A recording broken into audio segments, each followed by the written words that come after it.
So we had Steven Jackson and Matt Barnes, ex-NBA players, on this podcast, and I asked them the question of what percentage of professional athlete success is some form of, like, let's say, physiological superiority, so just like natural inborn, biological superiority, versus luck versus hard work. Yeah, it's a combination. It depends on who you're asking.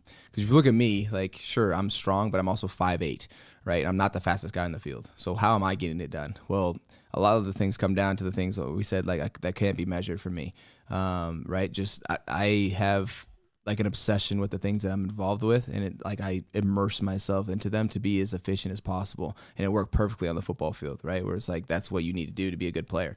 You need to be consistent. You need to continue to make sure you're incrementally having some type of growth, and I've done that forever. And so for me, I think it was more mental for me. Right. Yeah, absolutely. You have to have the physical makeup to do it. Right. Like, I didn't have a lot of injuries. I still don't have a lot of injuries. So whatever my body composition has worked. But then the mental part. So as far as percent, but I know guys on the team that they're just huge, or they're just like, why do you look like that? And because I know how you work out and it doesn't match.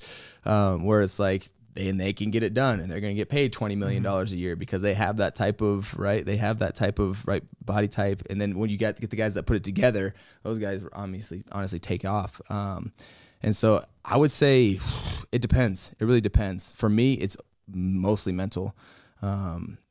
But in general, I think the average career is like 3 years. And so if I think more guys had the mental to actually commit, like I have, or even more, then I think that career length would be longer.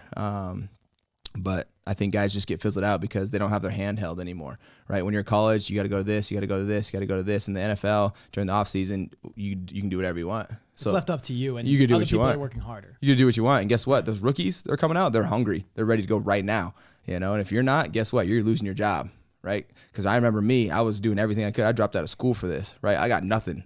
I had nothing. You got the contract, you got all that. I got nothing. I'm coming for everything that you got, right? And so that's the mentality I had. So if you got guys like that, thousands of them coming out every single year, and you're not on your game, you're going to get weeded out real quick. And so for the guys that stick, mental is huge. For the guys that don't, I feel like there's probably some mental capacity. There's physical capacity. Some guys just aren't good enough, or just hurt and things like that. But I don't know. I could say 50-50. Yeah.